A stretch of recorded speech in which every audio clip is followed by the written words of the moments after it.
Today we're going to take a look at a really awesome and unusual piece of memorabilia. 1952 Hudson Hornet Hollywood two-door hardtop.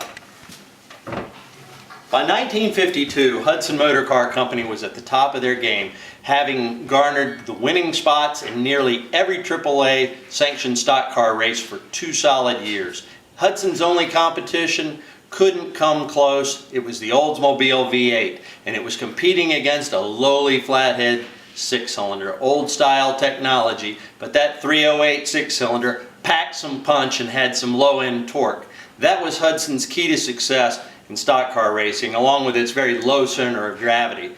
The Hudson was campaigned by Marshall Teague and Herb Thomas, and they put the Hudson into the record books.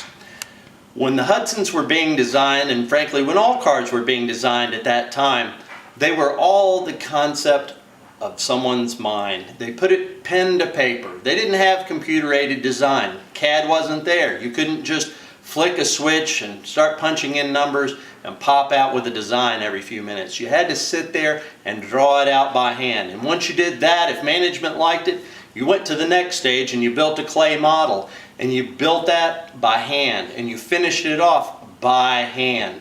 Craftsmen, modelers, they did all of that. Once management accepted those designs, then they went to the next steps. They had to pick out the interiors. They had to pick out all the other fine items of the car and the details of it, like the color.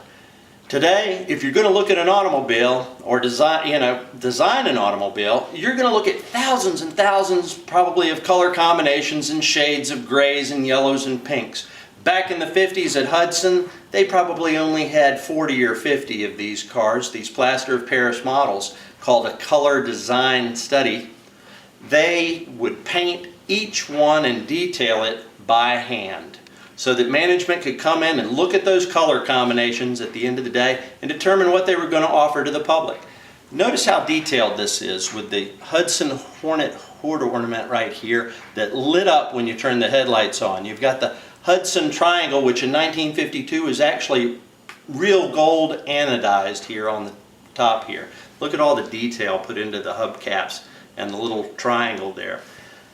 This particular color styling study was purchased for $400 a number of years ago. It's pretty rare. Being made out of plaster of Paris and being hollow, they're very, very fragile. A lot of them didn't survive, probably only a handful. I'd say that this is in really, really good condition with the rare exception of flaking on the back. Unfortunately, that's going to decrease the value quite a bit, actually, I'm afraid. The car, probably in pristine condition with fine paintwork on it, would probably online or at auction, would probably run about $1,200 to $1,500. This one, because of the condition in the back, probably only worth maybe $750, $800. But you know what? I'd leave it just as is. These days, you don't go back and restore things if they're presentable. If you do, you destroy the value. So you want to keep that aging like a fine wine so that people can enjoy it and appreciate the time and effort and the craftsmanship that went into making this. This is a wonderful piece, even if it does have a little bit of scaling on the back with the paint. I'd keep it myself for my own collection if I could.